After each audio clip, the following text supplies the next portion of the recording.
Bien, bonsoir. Content de vous accueillir sur les plateaux des Mardis des Bernardins pour pouvoir aborder ce soir la réforme hospitalière et les enjeux qu'ils sont et les attendus qui sont derrière cette réforme importante. Pour parler de ce sujet, Madame Hermange, qui est membre de la Commission des affaires sociales au Sénat, très directement concernée par la question parce que le débat a lieu en ce moment au Sénat après une première lecture à l'Assemblée. Le professeur Percorea, qui est président de la commission médicale d'établissement de l'assistance publique, donc très engagé dans les négociations en ce moment avec le gouvernement sur cette réforme. Monsieur Pierre Coudreau, qui a été longtemps président de la RH de l'Île-de-France et donc très au fait de la mise en application des différentes lois successives qu'il a pu connaître. Et pour terminer, le docteur Michel Geoffrey, qui s'occupe ici au Bernardin en charge des questions de santé. Donc on va pouvoir ouvrir ce débat d'une actualité aiguë mais récurrente. L'hôpital est toujours sujet à réforme permanente, étant entendu que la place du sorcier dans une société est toujours fonction des attendus, de son savoir, du lien social qui peut exister. Et l'hôpital est aussi fonction, sa place, son rôle est aussi fonction du savoir médical, de la demande, de l'évolution des moyens qui lui sont demandés et de la place qu'on veut bien lui laisser. Aujourd'hui, on sent bien que la réforme s'exprime avec un peu plus d'acuité, la difficulté est un peu plus aiguë, car la contrainte de moyens humains et budgétaires est plus importante qu'auparavant. Donc les enjeux de cette soirée, ce n'est pas du tout de trouver une solution à cette réforme, mais de pouvoir, au contraire, en trouver la dynamique qui nous a conduit à cette réforme, de savoir quelles sont les valeurs, les symboles qui sont véhiculés et qui sous-tendent cette réforme et quel est le jeu des acteurs à l'heure actuelle dans ce débat. Donc, je demanderai d'abord à Madame Hermange de nous dire, de nous faire un peu le point de savoir comment cette loi s'est inscrite dans l'agenda parlementaire. Qui est-ce qui a fait qu'on se trouve devant un débat aussi aigu? Écoutez, je voudrais d'abord remercier les Bernardins d'avoir organisé ce débat qui nous permet de dire d'abord que l'hôpital n'a pas à s'excuser aujourd'hui d'être ce qu'il est, c'est-à-dire l'un des plus hauts lieux de la médecine du monde et l'un des derniers lieux vivants où l'on accueille toutes celles et tous ceux qui, quelque part, ne sont pas acceptés dans d'autres institutions. Et j'en ai de nombreux exemples à l'esprit. Je voudrais dire aussi que toutes celles et ceux qui travaillent à l'hôpital, quel que soit leur rang, quelles que soient leurs compétences, qu'ils soient de l'administration, qu'ils relèvent du corps médical, les uns et les autres aiment l'hôpital.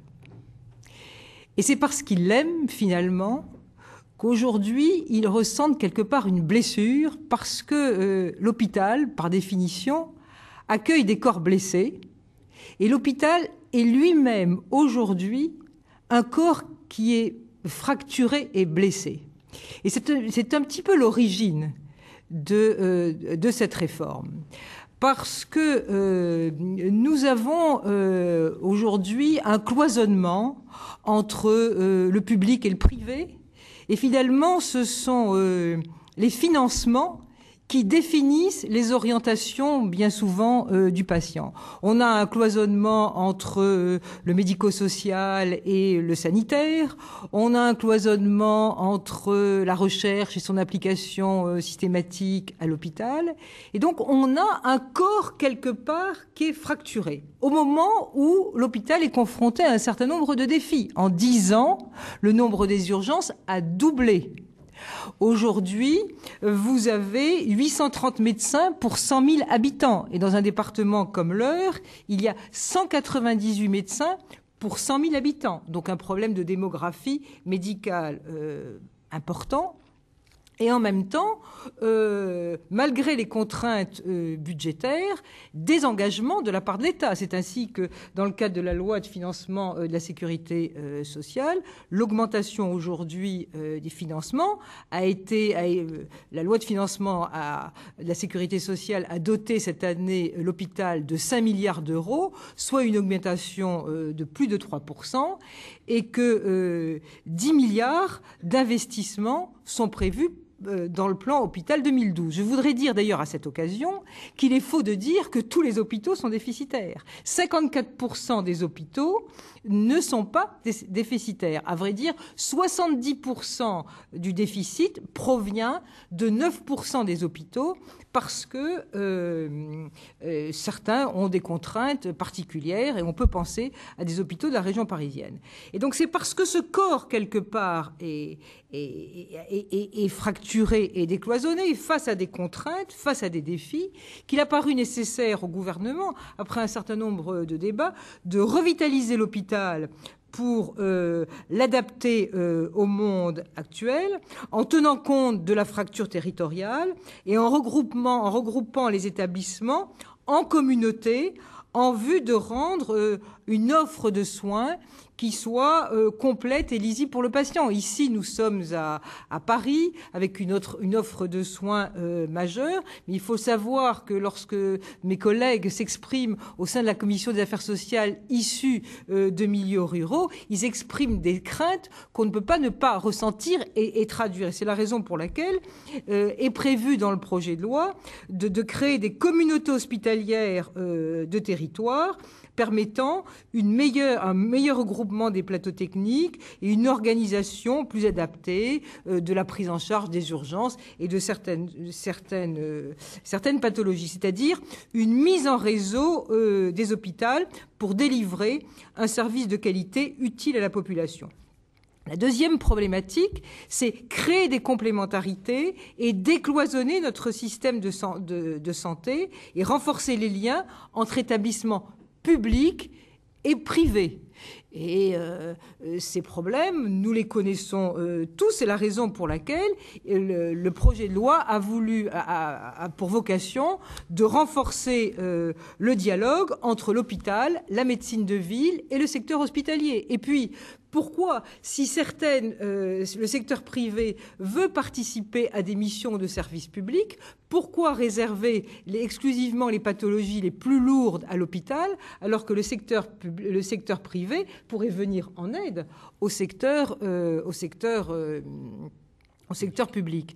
La troisième vocation de ce projet de loi est de modifier un petit peu la gouvernance de l'hôpital.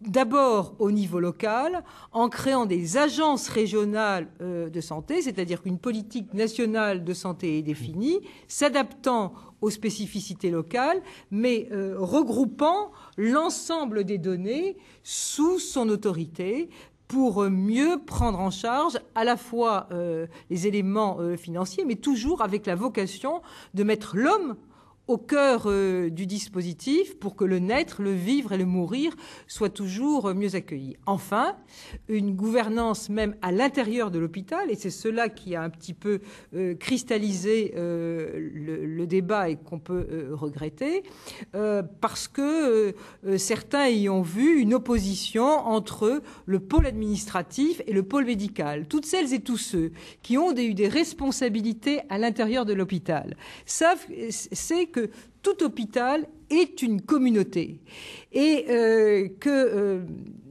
on peut faire de très très beaux textes en disant que le directeur de l'hôpital, qui peut être d'ailleurs un homme qui sort de l'administration, mais qui peut être aussi, et c'est un apport du Sénat, un homme qui relève, sera peut-être praticien hospitalier.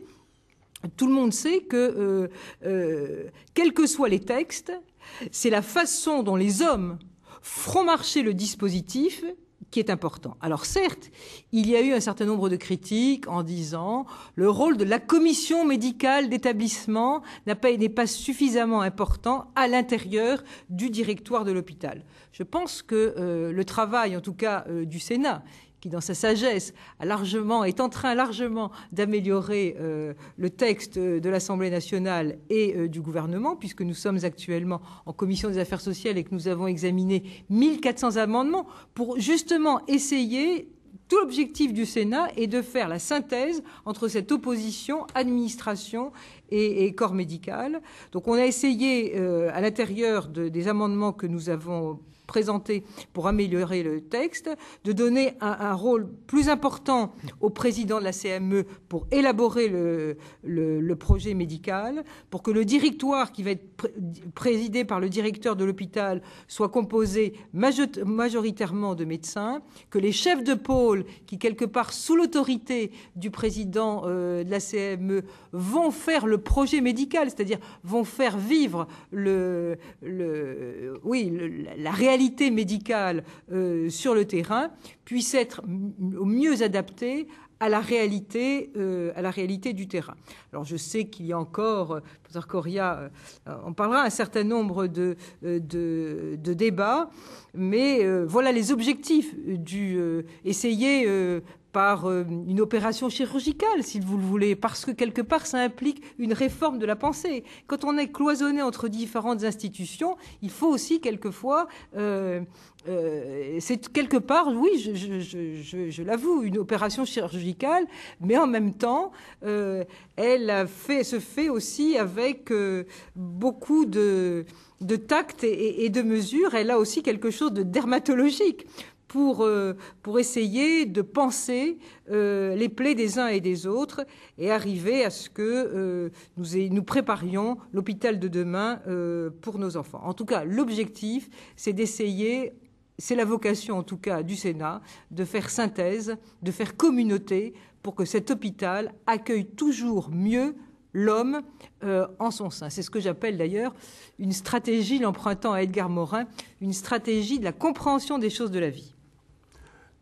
Professeur Coria, comment réagissez-vous à cette présentation de la loi avec des mots que j'ai retenus comme cloisonnement d'une communauté, fracture d'une communauté, contrainte des moyens humains et matériels, modification de la gouvernance, la complémentarité entre les différents réseaux publics, privés, entre les différents hôpitaux.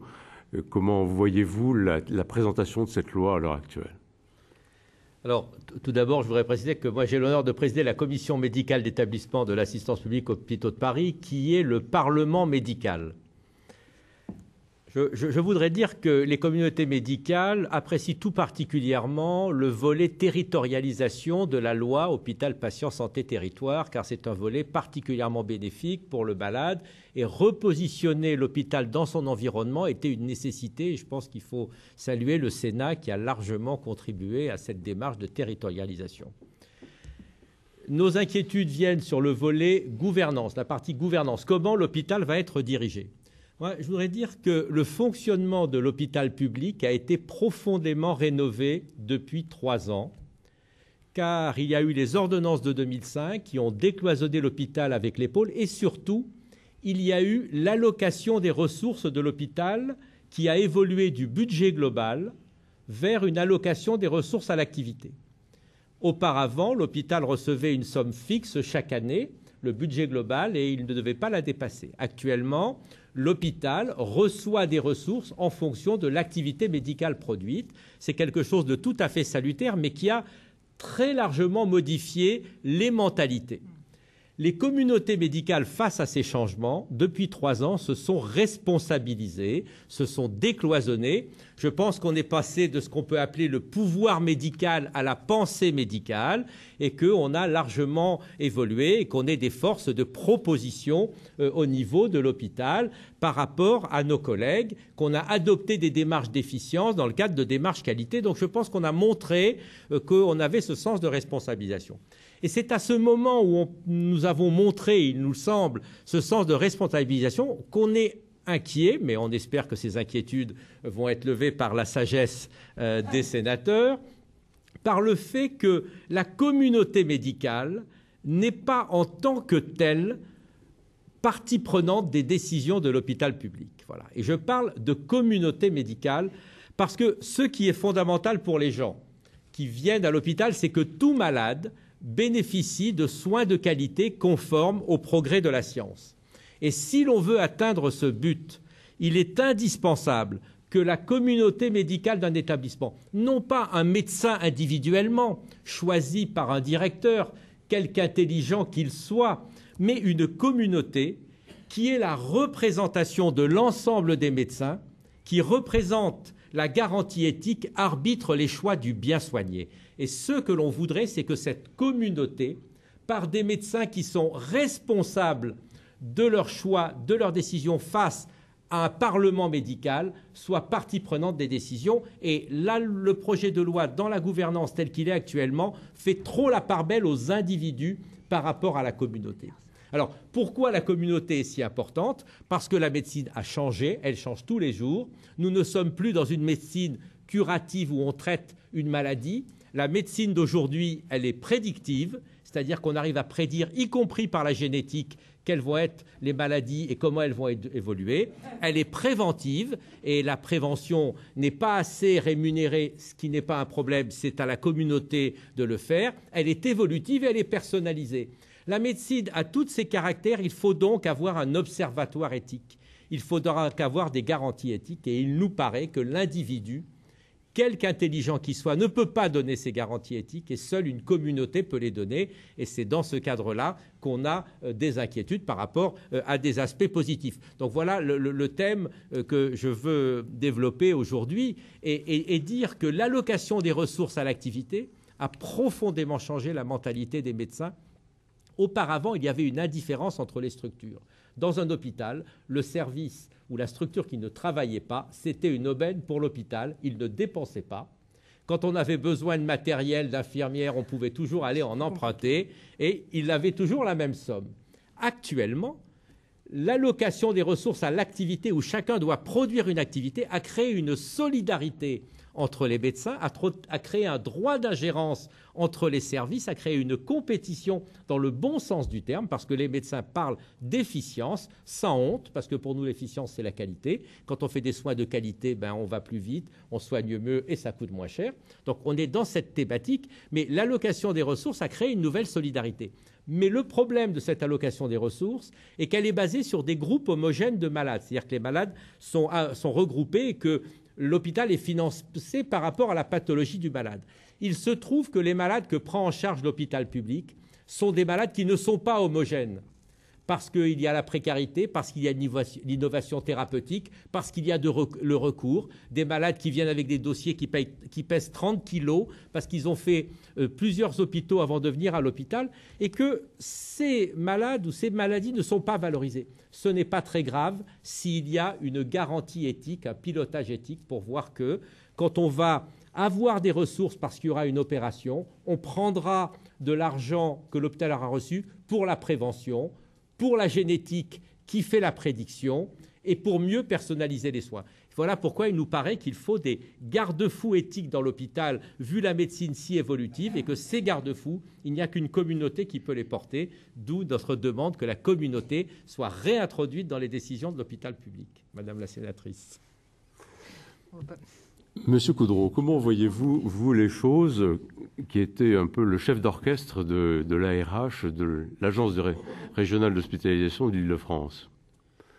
Si vous me permettez, je voudrais revenir un tout petit peu en arrière pour remettre un peu les arguments en ligne. Voilà un beau projet de loi qui a été conçu à partir de 2007.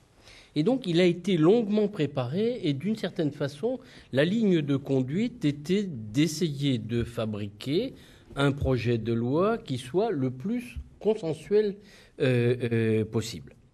Au demeurant, ce n'est pas si simple, et M. Correa a très bien dit qu'au fond, ce projet de loi arrive lui-même derrière deux réformes importantes et récentes qui ont été la réforme de la tarification à l'activité, donc comment on paye l'hôpital, qui est arrivée en pratique à partir de 2005. La réforme est un peu plus vieille, mais elle est arrivée à ce moment-là. En effet, grand bouleversement dans les esprits, parce que plus que tu travailles, plus que tu gagnes, c'est pas la même chose. Oui. Bon, c'est pas la même chose qu'un système purement administratif dans lequel on donnait l'argent sur des bases historiques. Puis deuxième chose, on a effectivement également modifié une première fois l'organisation de l'hôpital en 2005. Alors on avait tout ça à l'esprit et il s'agit de fabriquer un projet de loi consensuel. Au fond, pendant tout un moment, au moins un an et demi, il y a eu des débats, des consultations, un rapport tout à fait important confié à quelqu'un qui est devenu depuis le président du Sénat, donc Monsieur Larcher, et on avait l'impression qu'il n'allait pas se passer grand-chose. Et puis, avec le temps, c'est comme si quelques éléments s'étaient cristallisés autour du débat, finalement, sur la direction de l'hôpital, et un peu qui doit commander à l'hôpital. Parce que dans ce projet de loi, il faut avoir présent à l'esprit qu'il y a 176, il faisait 176 pages quand il a quitté l'Assemblée pour arriver chez les collègues de Madame Hermange. Il y a plein d'autres choses que le commandement de l'hôpital. Par exemple, il y a la création des agences régionales de santé, on en parlera sans doute après. Il y a comment organiser une meilleure répartition des médecins sur le territoire. Il y a un certain nombre de rubriques sur la prévention. Il y a beaucoup de choses. Il est très riche. Mais il est assez consensuel, finalement, tout ça. Sur l'ARS, l'Agence régionale de santé, au fond, il y a une grande convergence sur l'idée de la prévention, meilleure répartition des médecins sur le territoire. Pas mal de convergence. Pourquoi en est-on arrivé un jour à ce débat sur le commandement de l'hôpital et quelque part le partage des responsabilités entre les médecins et les administratifs? Il y a un point que je voudrais noter à ce stade de la discussion, c'est qu'au fond, ce problème ne se pose ni dans les hôpitaux privés sans but commercial comme à Paris, Saint-Joseph ou Foch. Le problème ne se pose pas. Il ne se pose pas de la même façon. Il est réglé déjà beaucoup plus dans la pratique que dans les règles proprement dites. Ce problème ne se pose pas non plus dans les hôpitaux privés, disons les cliniques privées, parce qu'il y a un mode de relation entre la direction de la clinique et les hôpitaux qui est fait d'habitude, de pratique. En tout cas, il n'est pas posé. Ça ne veut pas dire que les gens soient spécialement contents des équilibres, mais il n'est pas posé. Alors, pourquoi se pose-t-il plus particulièrement à l'hôpital? Disons les choses. C'est quand même la partie la plus importante, l'hôpital public est de loin la partie la plus importante de l'hospitalisation. Donc c'est là où se situent les plus gros établissements. Et c'est là où, quelque part, parce que les établissements sont gros, on sent le besoin de plus formaliser les règles. Et moi, je trouve que c'est très embêtant d'être obligé de formaliser à ce point-là, parce que la vie dans un établissement est faite de relations entre personnes, entre services, et comment dire, vouloir cristalliser dans des textes législatifs des choses aussi complexes que la direction de l'hôpital, l'équilibre des pouvoirs, c'est difficile. Et donc, concrètement, avoir voulu travailler sur ce sujet-là, c'était peut-être aller à la difficulté sans qu'on l'ait vu. Donc je m'arrêterai sur ce point-là. Je pense que sur ce sujet, le projet de loi a voulu être trop précis, trop concret. Alors maintenant, il cherche des équilibres entre les uns et les autres, mais c'est devenu très difficile parce que c'est des matières où, je crois, on ne devrait pas légiférer. Et il y a plein d'hôpitaux, j'ai parlé des privés à but non lucratif ou des privés commerciaux, qui n'ont pas besoin de ces textes pour vivre leur vie. Docteur Geoffrey, comment vous réagissez à ces différents propos Moi, je voudrais d'abord souhaiter bon courage à Madame Hermange et à ses collègues pour la discussion en cours et être très pessimiste sur l'état d'esprit qui régnera au Sénat, quoique on dit cette assemblée particulièrement policée. Il me semble que l'hôpital concentre à lui tout seul, et singulièrement parce qu'il est fracturé et blessé, je reprends votre expression, concentre à lui seul l'ensemble des difficultés de la société. D'une certaine façon, l'hôpital me semble un microcosme qui figure le macrocosme de la nation tout entière. Il en concentre la plupart des difficultés. Il en concentre, par exemple, les difficultés démographiques. Vous avez dit dans votre présentation que l'hôpital avait vu doubler le nombre de patients arrivant aux urgences. Ça n'est pas mince, cette affaire-là. Et il en concentre les difficultés économiques. Il en concentre aussi, pardon de le dire, les conflits de pouvoir. Et il me semble que, de ce point de vue-là, l'hôpital est aussi peu réformable que l'est l'ensemble de la société, ne serait-ce que parce que l'hôpital idéal, celui que nous avons en tête, n'existe pas. L'hôpital que nous avons en tête ressemble peu ou prou aux hôpitaux du Moyen-Âge, ceux qui étaient particulièrement hospitaliers, ceux qui relevaient de valeurs hospitalières, où l'hospitalité était majeure. L'hôpital est, pour la majorité du public, cela, mais aussi pour une autre fraction du public, et parfois dans les mêmes têtes, il est le lieu d'excellence technique. Et on a du mal à passer d'un modèle hospitalier, post-chrétien, si on veut, à une identité réelle qui est économique et technique. Et l'hôpital est un lieu, quand on y a vécu longtemps comme moi, est un lieu particulier aussi, où existe une psychologie spéciale parmi le corps des soignants. C'est un lieu où l'on se dévoue, Mais c'est aussi un lieu où l'on fait carrière. C'est un lieu où l'on aime, et c'est aussi un lieu où on déteste et où on se déteste. Il semble qu'il y ait tout ça dans l'hôpital. Et ça se manifeste en particulier par les conflits de pouvoir. Est-ce que l'hôpital est un lieu soumis aux règles démocratiques? À cet égard, il me semble que dans le débat actuel sur le rôle des directeurs, la plus ou moins grande implication des médecins dans la gouvernance des hôpitaux, il y a quelque chose qui a trait à ce problème. Est-ce que c'est un lieu démocratique dont le directeur serait idéalement le représentant, mais le directeur peut être représenté ou vu par le corps soignant comme quelqu'un qui est le bras armé du machin administratif, auquel cas il serait une sorte de Big Brother, de dictateur? Ou bien est-ce le lieu d'un pouvoir méritocratique, le pouvoir de ceux qui ont fait la preuve de leur valeur médicale? Mais ce pouvoir méritocratique a vite fait aussi de basculer dans un mandarinat qui a à voir un petit peu avec une certaine théocratie. Je suis de ceux qui, ayant connu l'hôpital avant les années 68, se souviennent avec horreur de ce mandarinat.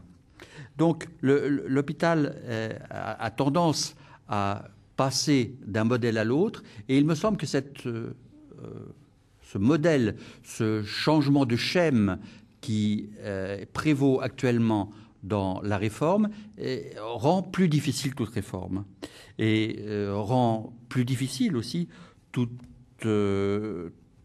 réforme, en ce sens que si l'on veut réformer l'hôpital, d'une certaine façon, il faudrait réformer la société.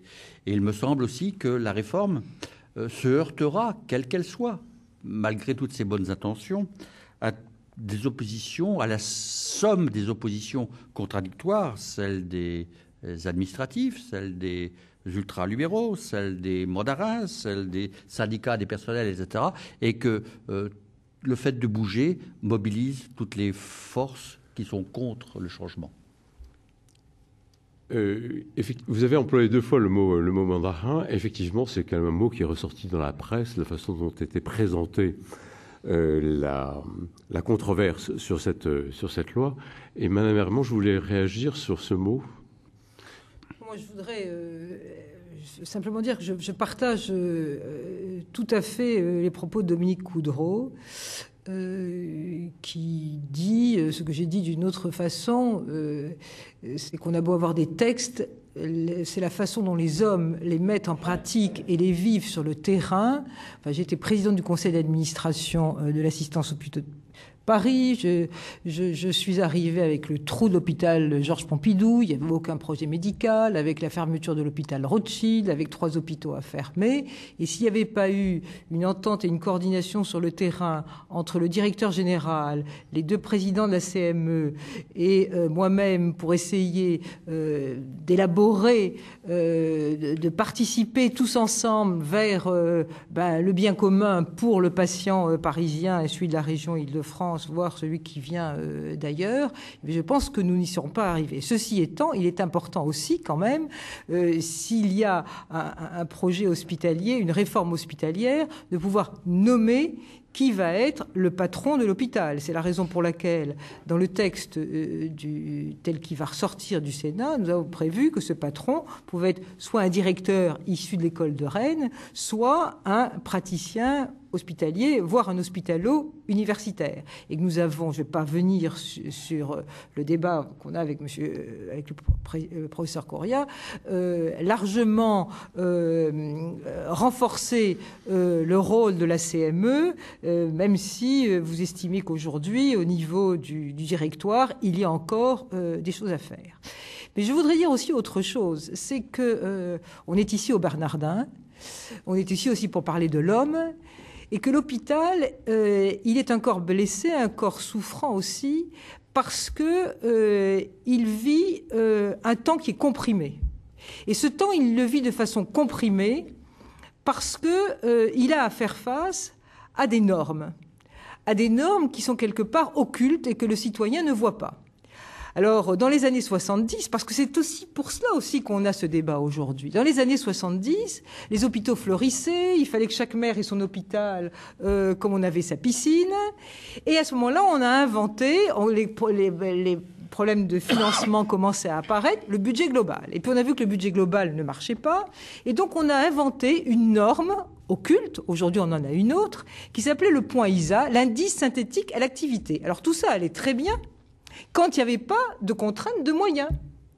Mais est arrivé les contraintes de moyens, sont arrivées les 35 heures, et en fait, l'hôpital, il fonctionnait avec la volonté des hommes de faire avancer les choses pour qu'il y ait tel ou tel service dans tel ou tel secteur, mais il fonctionnait avec cette norme qui était une norme occulte, qui quelque part faisait fonctionner l'hôpital parce que c'était elle qui donnait les moyens au service. Et que supprimer un service de chirurgie cardiaque dans un hôpital, c'était supprimer beaucoup plus de moyens que supprimer un service de pédopsychiatrie ou un service de gériatrie.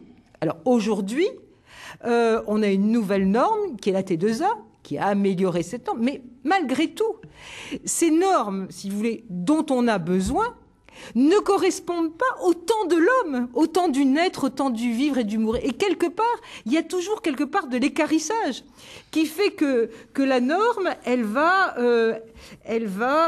faire en sorte que ceux qui sont à la marge, le professeur Coria l'a dit, si vous avez une pathologie orpheline et si on vous met une norme comptable qui fait que vous êtes dans un groupe homogène de malades, eh ben ça peut pas marcher. Ou que si vous avez une mycoviscidose adulte, on vous la comptabilise de la même façon qu'une mucoviscidose enfant, alors qu'elle n'a pas les mêmes pathologies associées, un service par rapport à l'autre va être défavorisé. Donc il y a aussi toute cette norme comptable qui fait que le temps de l'hôpital aujourd'hui est un temps contraint parce qu'il il faut avoir la DMS la plus courte, il faut sortir 24 heures après avoir accouché. Quand vous êtes en fin de vie pour un sida, on vous a gardé 1 mois à l'hôpital, il va falloir vous mettre dans une autre maison. Il y a tout cela qui rentre en ligne de compte et qui, quelque part aussi, fait souffrir les soignants qui sont bien souvent les confidents du malade et qui donnent beaucoup de leur humanité pour accueillir ce fragment d'humanité dont ils ont à prendre en charge. Et ça, je pense que c'est occulte pour le citoyen, mais c'est quelque chose de majeur pour l'hôpital et qui fait souffrir les soignants.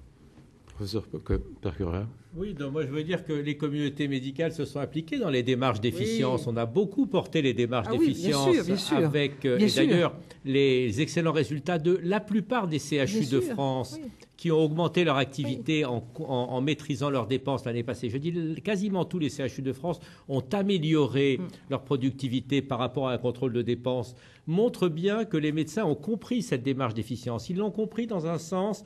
Travailler mieux pour soigner plus de malades. Et pas du tout travailler plus. Ça, c'est que des schémas d'organisation que nous avons revus pour cela. Et c'est là où j'en viens. Les problématiques actuelles de l'hôpital, c'est réorganiser, repenser les soins en fonction des progrès de la médecine et dans les séjours qui nous sont rémunérés. Car l'hôpital reçoit de l'argent pour un séjour. Savoir dans ce séjour...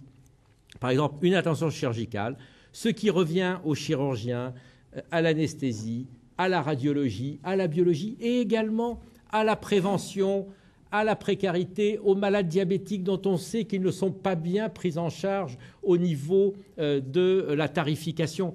Donc les problématiques de l'hôpital sont actuellement fortement médicalisées et ne sont pas seulement économiques. C'est dans ce cadre-là qu'on a souhaité se responsabiliser et on l'a fait. Et le dépit, parce qu'actuellement, il y a un certain dépit dans la communauté médicale, on ne peut pas le cacher, le dépit vient du fait que, s'étant responsabilisés, nous nous sentons dépités de ne pas être considérés. Alors bon, j'espère que les choses vont évoluer, on en a parlé, mais je veux montrer que les communautés se sont beaucoup responsabilisées et ont porté les démarches d'efficience. Alors je voulais vous dire d'ailleurs que je ne l'ai pas fait, mais je vais le faire parce que j'ai encore jusqu'à jeudi, déposer un amendement pour qu'au sein du conseil de surveillance, il y ait le représentant de l'espace éthique qui puisse siéger en tant que personnalité qualifiée par rapport aux toutes questions éthiques que vous évoquiez tout à l'heure. Ce qui voudrait dire que l'homme serait remis au centre des préoccupations de la gouvernance de l'hôpital. L'homme est à l'hôpital. Le médecin accueille un fragment d'humanité. Il le sait, le médecin le sait. Mais, non, je voulais rebondir sur ce point. Je crois qu'on est tous conscients que l'hôpital est un lieu dans lequel les valeurs sont absolument essentielles. Et donc, l'essentiel est effectivement en jeu. Pour autant, ne soyons pas non plus complètement innocents. Il y a des contraintes de ressources qui sont considérables et deuxièmement des enjeux de pouvoir. Je suis tenté de proposer une question, non pas à vous, madame, mais au professeur Coria, sur le sujet suivant. C'est vrai que les communautés médicales se sont impliquées pour mieux gérer et rentrer dans cette nouvelle philosophie de la tarification à l'activité.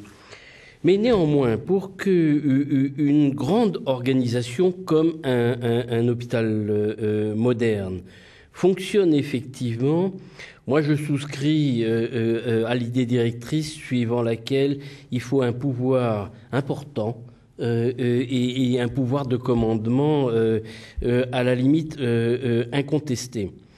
C'est vrai que c'est très difficile à l'hôpital public cet équilibre, notamment d'ailleurs parce que mon voisin l'a dit, on y fait carrière. Et c'est pas si simple parce que l'hôpital est aussi une entreprise dans laquelle, j'allais dire, les soignants, en tout cas les médecins, font carrière, je ne sais pas, de 25 ans quand ils sont internes, à l'âge de leur retraite, avec tout ce que ça peut signifier de tension, de rivalité éventuelle. Alors, ma question, Monsieur Coria, c'est que il y a besoin d'un patron pour faire fonctionner un patron au sens un homme qui a la responsabilité suprême quelque part et qui, le jour où il y a des conflits, parce que des conflits font partie de la vie, pas forcément des conflits de pouvoir, des conflits sur l'organisation. On n'est pas d'accord pour organiser de cette façon-là, ou on pense qu'il faut que telle discipline se développe avant celle-ci parce qu'elle est plus utile ou des choses comme ça. Tout ça, c'est des débats normaux. Il est normal qu'il existe. Est-ce que vous croyez vraiment que la majorité de vos collègues sont mûrs en réalité pour porter avec une direction avec la direction de l'hôpital et ses responsabilités, pour accepter tout ça et pour en débattre réellement. Parce que implicitement, vous voyez bien ce que je suis en train de dire, c'est que ces médecins ne connaissent pas grand-chose à la gestion et qu'ils veulent s'en occuper alors qu'ils... Voilà.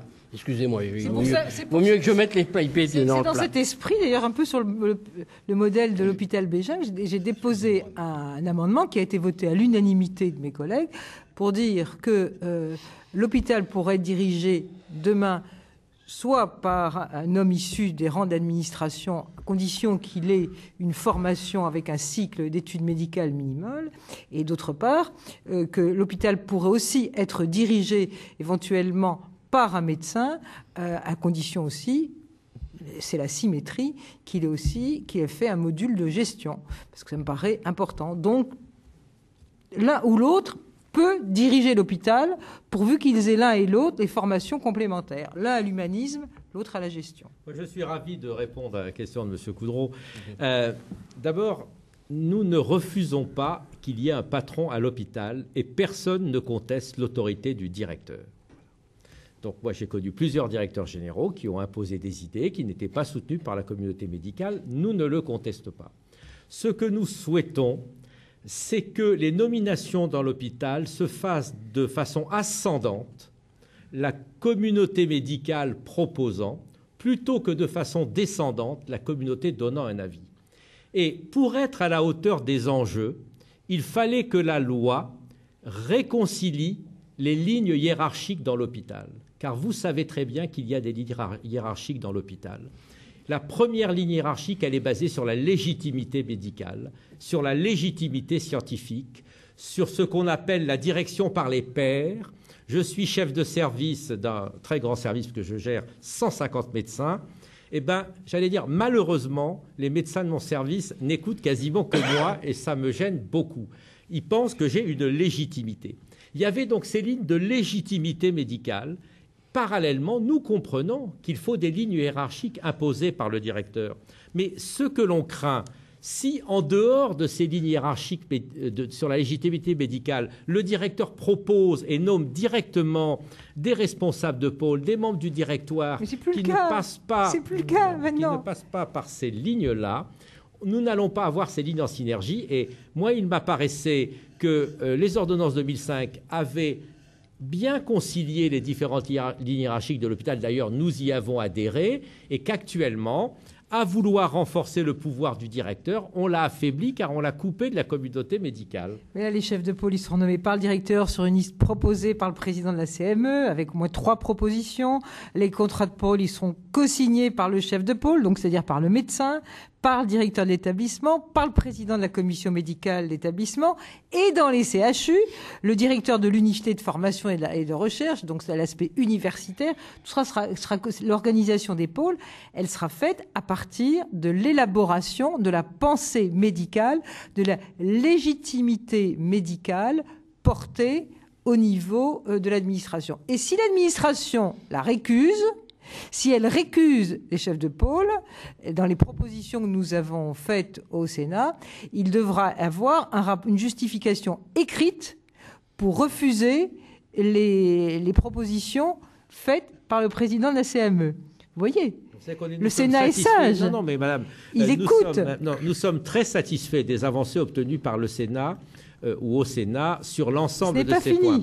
Le seul petit point qui, pour l'instant, nous dépite, ce sont les membres du directoire pour lesquels il nous paraît que la communauté doit y être investie pour être une courroie de transmission, vous voyez, dans le cadre d'une démarche positive. Le directeur, in fine, décidant et ne nommant pas s'il ne veut pas, mais des mouvements ascendants qui partent de la communauté médicale et qui montent au directeur plutôt que ce mouvement descendant qu'on nous impose dans la loi. On va y travailler, mais je ne voudrais pas, comme l'a dit M. Coudreau, qu'on puisse penser que la réforme hospitalière est exclusivement la gouvernance de l'hôpital. Certes, le président de la République a souhaité effectivement qu'il y ait un patron à l'hôpital, ce qui est tout à fait normal, mais le projet de réforme de l'hôpital ne consiste pas uniquement à organiser le directoire de l'hôpital. C'est plus complexe. Il a vocation à répondre aux défis démographiques,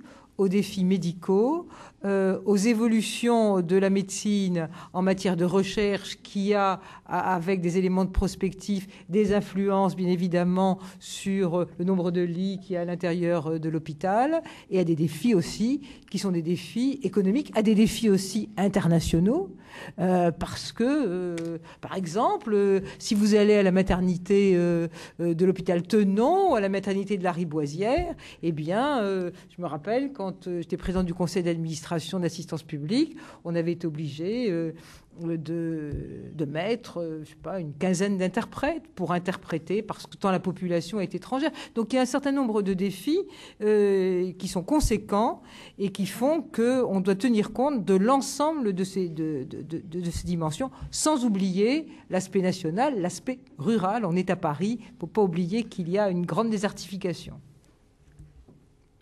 Juste là, on va arriver au terme de notre heure. Vous avez employé à plusieurs reprises le mot défi. Est-ce que vous pensez, les uns et les autres, que la mise en place de cette loi anticipe un peu les défis à venir de notre société? Les deux grands défis que je vois sont, un, la précarisation de la population qui est prise en charge par l'hôpital public, et deux, le vieillissement de cette population, souvent de plus en plus précaire avec les difficultés de retraite, avec des pathologies chroniques lourdes et qui sont un facteur de précarisation. Est-ce que vous pensez qu'on ne va pas être obligé de revenir sur l'ouvrage plus rapidement que prévu? Parce qu'on a un peu l'impression que les réformes hospitalières, qui étaient jusque-là des considérations très financières dernièrement avec la globalisation, la T2A, l'ISA dont vous parliez, est-ce qu'on va pas être, il n'y a pas une accélération des réformes? Est-ce qu'on ne court pas après finalement? Écoutez, j'espère qu'on fait une loi pour les 20 ans à venir en tenant compte de l'ensemble des défis que vous venez de nommer et ceux que j'ai nommés précédemment. Mais on est au Bernardin. Je crois qu'il faut avoir aussi beaucoup d'humilité, que la loi aussi a quelque chose de très modeste, elle est faite par des hommes. Et donc, notre pensée est constamment soumise à révision et à réadaptation. Mais pour terminer, je voudrais simplement qu'on puisse partager cette maxime, et parce que je trouve que Mme Blachot a beaucoup de courage. En réfléchissant à l'hôpital, elle m'est venue. L'être humain a besoin d'obstacles pour parvenir au but. Ce n'est qu'ainsi qu'il peut rassembler ses forces, alors qu'il en est incapable si ce but se présente devant lui de façon simple. J'espère qu'on arrivera à parvenir au but, monsieur le professeur. Oui, cette accélération des réformes, est-ce que vous avez le sentiment qu'on va anticiper les défis qui sont à venir? Moi, je l'espère. Je voudrais dire pour la clarté du débat que nous avons salué tout le volet territorialisation de la loi qui a été présenté. Et nous pensons que ce sont des avancées considérables pour la santé publique. À mettre l'hôpital en interface avec la ville, avec le privé, avec l'ensemble, ce sont des avancées considérables. Alors, moi, j'espère que oui, parce que je suis positif et je pense que la gouvernance va fonctionner. Et l'avantage de ce projet de loi est que l'hôpital va être décloisonné, beaucoup plus évolutif. Il pourra donc beaucoup mieux s'adapter aux exigences que vous avez parfaitement détaillées de la médecine moderne. Parallèlement, il y a un effort à faire sur la juste valorisation, la valorisation équitable des pathologies dont vous parlez. Il y a eu un effort récent au mois de mars sur la valorisation de la précarité qui doit continuer. Il va falloir faire un effort sur la valorisation de la prise en charge des personnes âgées. Et si le système fonctionne correctement, l'hôpital pourra adapter son offre de soins à la demande de la population parce qu'il est décloisonné.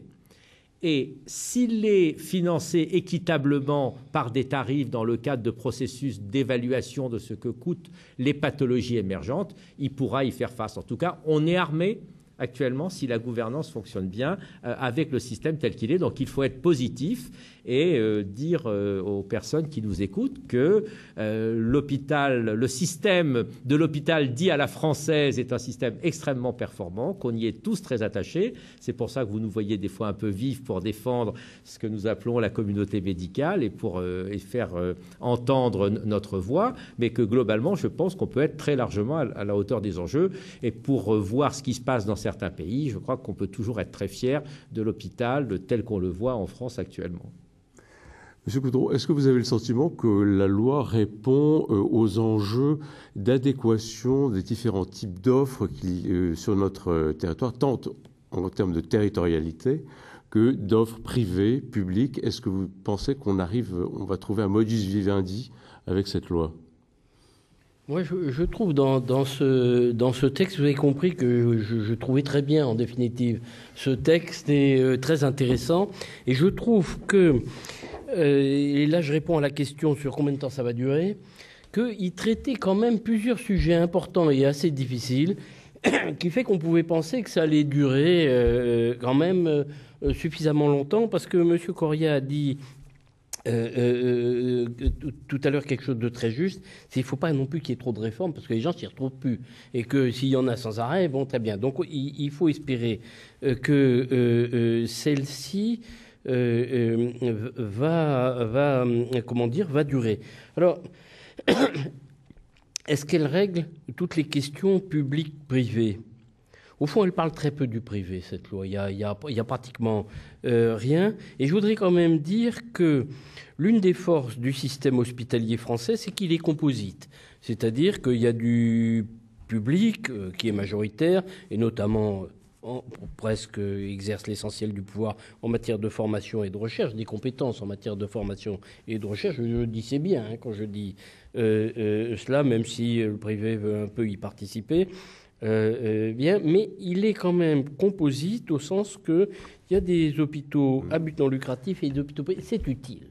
C'est utile, c'est ça que je voulais dire. Et dans la loi, on ne touche pas trop à ces problèmes d'équilibre entre les uns et les autres. Il vaut mieux pas trop y toucher. Parce que... Docteur Geoffroy, vous aurez le mot de la fin, de la conclusion, sur la valeur symbolique de cette... Ce sera très difficile, mais sinon, pour souhaiter à Mme Hermange d'être porteuse dans la loi qui va être votée d'une nécessaire éthique, en réalisant que l'hôpital est le lieu géométrique des contradictions de la société tout entière, mais en même temps l'emblème d'une société et dont nous pouvons être fiers, ainsi vous l'avez rappelé. Et, sans la croix. Et ensuite, dire que cette éthique doit être forcément une éthique arétaïque, une éthique de l'excellence qui oscille entre l'obsession économique et le nécessaire souci de l'homme. Eh bien, écoutez, le débat se clôt. Il est encore largement ouvert. Vous allez donc le continuer au Sénat tout de suite. Absolument. Et donc, je vous remercie et j'annonce donc les prochains rendez-vous des Bernardins, mardi prochain, le 12, sur le thème « Hommes et femmes, quelle identité ?» Je vous remercie.